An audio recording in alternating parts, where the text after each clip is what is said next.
the Skoda Octavia VRS was a car that I hated. It was a car that I never wanted. It was a car that, I never cared about. And, it was a car that I couldn't bring myself to like no matter what. It it felt like an excuse of a tuner car or an enthusiast car simply because, the country that I live in, which is India, it doesn't really have many other affordable options. And when you don't have any other affordable tuner friendly cars except for this and I don't know, probably a VW Polo. Obviously choice is more of an illusion here, so yeah, I don't even know. So it's just, there's really this car, I can't stress this enough. The last thing I wanted to do was get this car, but this car did something special. It proved me wrong, which isn't something that I would admit to so willingly. So anyway, unlike the last video, there will be less rambling and more just, I don't know, getting to the point. I can't promise that, obviously, but hey, without further ado, let's get this started. This is what changed my life, the car that changed my life. The Skoda Octavia VRS Mk1.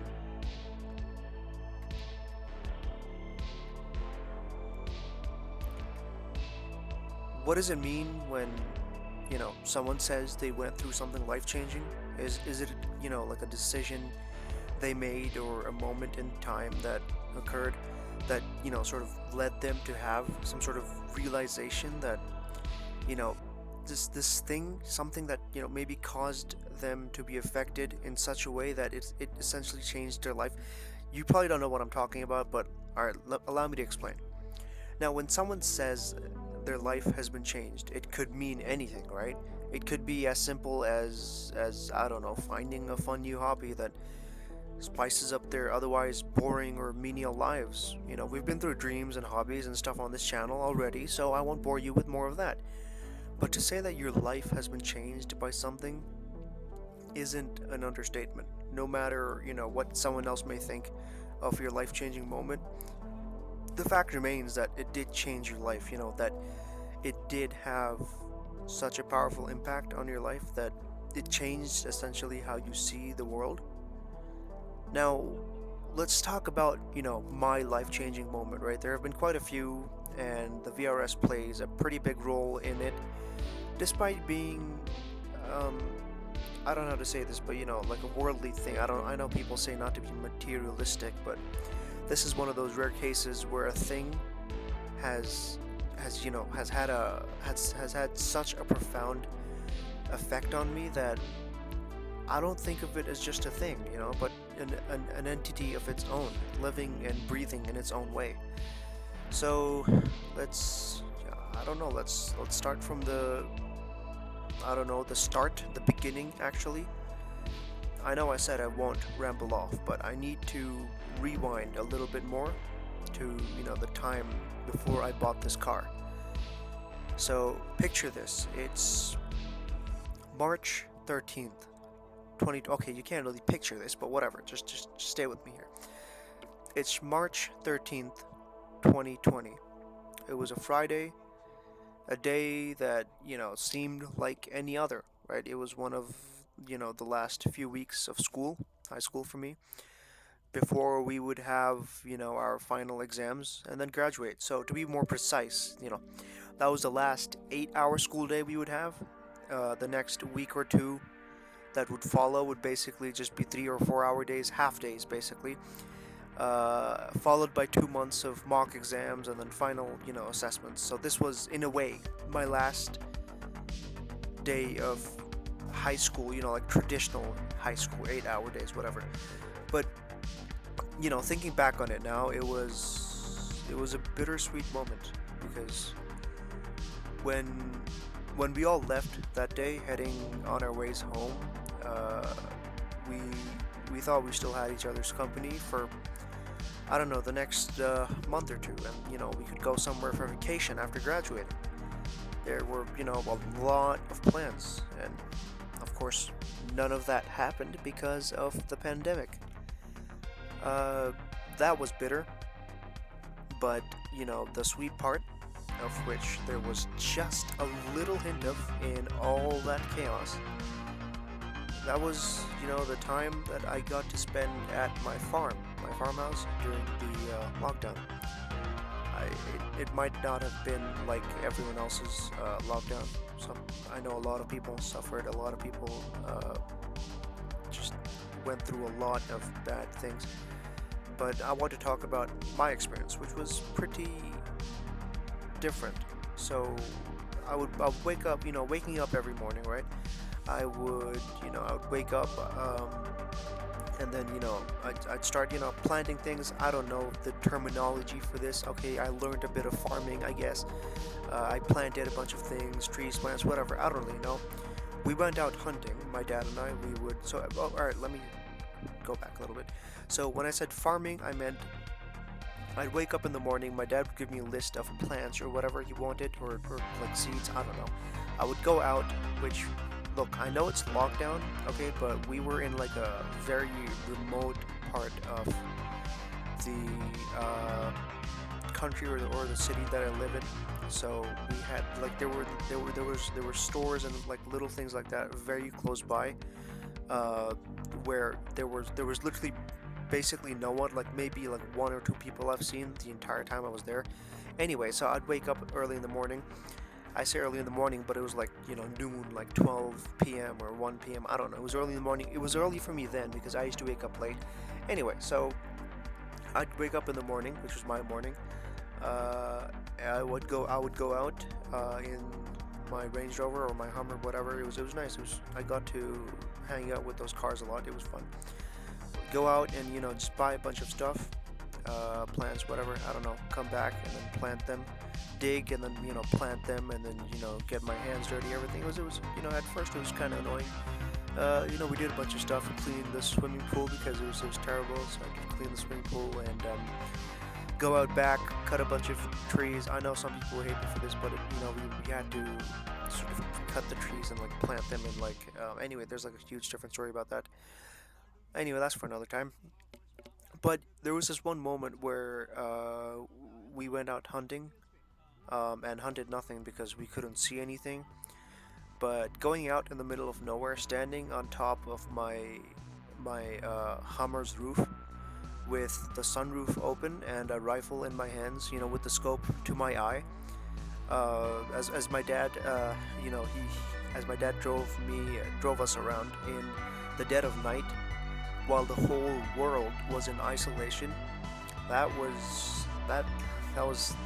That's something that I'll never forget. It was, look, I'll be honest, I don't want to get into too much detail, but I'm sure most guys can, relate to this.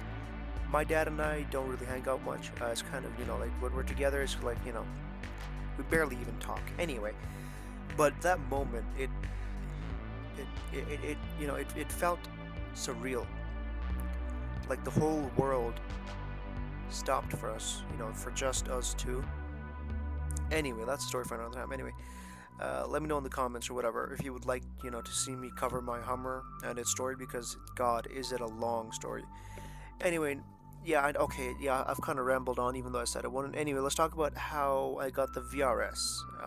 And as you heard me say in the beginning of this video, that it was never a car that I wanted to get or liked or essentially even knew that much about.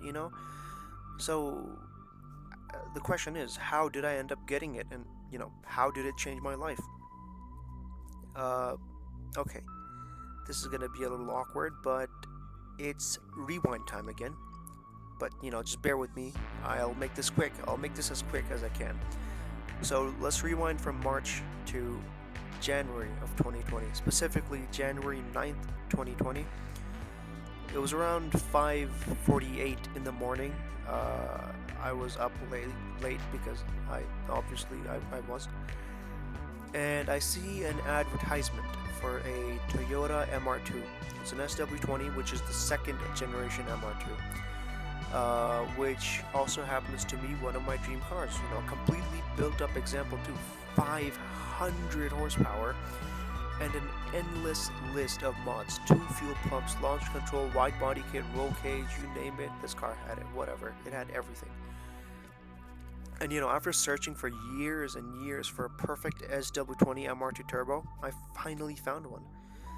I'd also like to mention that I myself have, an SW20 MR2, which is the 2nd generation, and I have a ZZW30 MR2, which is the 3rd generation. So, 2nd and 3rd generation turret MR2s respectively. Anyway, my SW20 MR2 is in a driving condition, so I wanted to buy another one. So let's move on. So I go to see the car. I fall in love. Okay, by the way, so I go see the car about a week later. No, about 9 days later. So January 18th. I go to see the car. I fall in love. I give the owner my offer. He says no. I say yes. He says no. Then I say I think on it. And then I leave. And then he tells me that same day he doesn't want to sell the car anymore. Which, god damn, that was kind of annoying, I'll be honest with you, because I went there, I couldn't even drive the car because it wasn't drivable, which is fantastic. I fell in love with the car, yes. It wasn't drivable because he had some work to do on it. Even though I told him, I'm coming to see the car, I want to drive it. He said, okay, come. And anyway, I'm not bitter about that at all. More on that later. Anyway, so he tells me the same day that he doesn't want to sell the car anymore. But that I should consider the Evo. Now you're probably wondering what Evo, and obviously now would be the time to mention that I didn't just go to see the MR2, but there was also another car, specifically a Mitsubishi Lancer Evolution 4, built up just like the MR2, a fire-breathing 4G63T. Inside that car, it produced 450 horsepower, I believe, but at the time I only had eyes for the MR2, so I couldn't care less.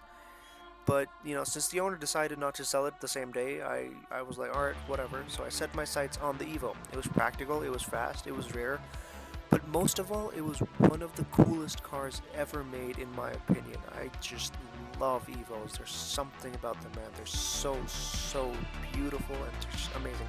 Anyway, I'm not gonna sit here lusting after one again. So fast forward to March of 2020 again.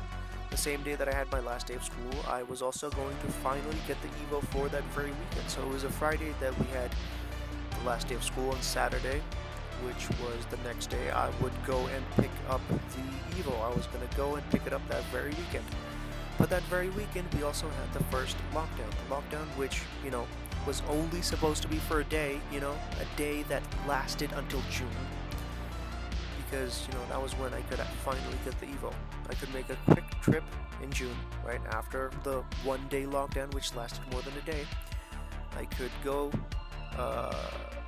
make a quick trip, pick up the Evo, come back.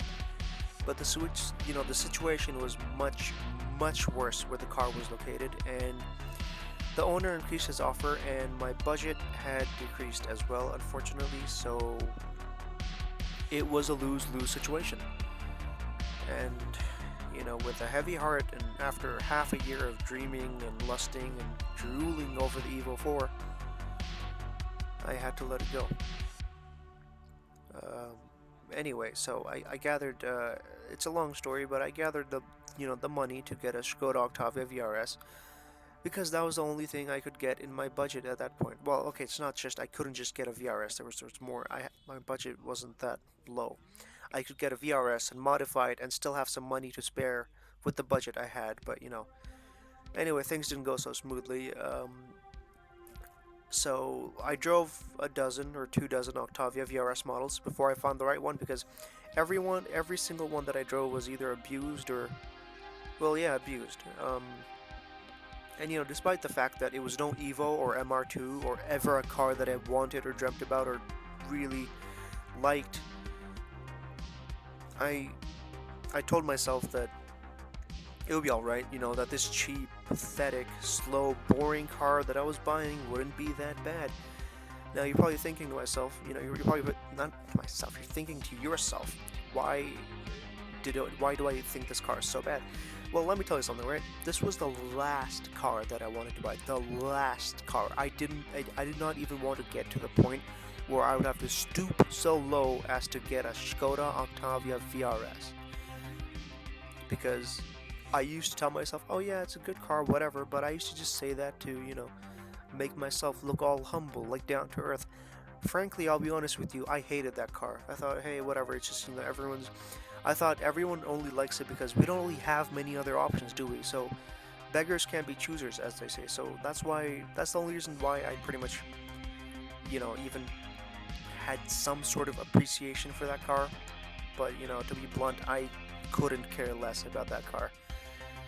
Anyway, on June 13th, 2020, I bought the Skoda Octavia VRS Mk1, and my life has never been the same since. This is part 1 of a new series I'm starting, a series on the cars that changed my life, and the story of the VRS is obviously not over yet, so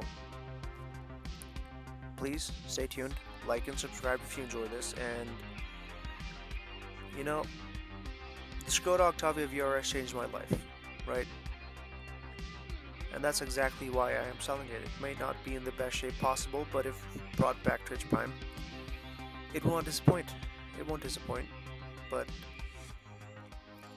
the process of making this video, the stuff that I've sort of gone through, I'm not so sure if I want to sell this car anymore. So, I don't know anymore. Thanks for watching. That's all I can say now. Bye.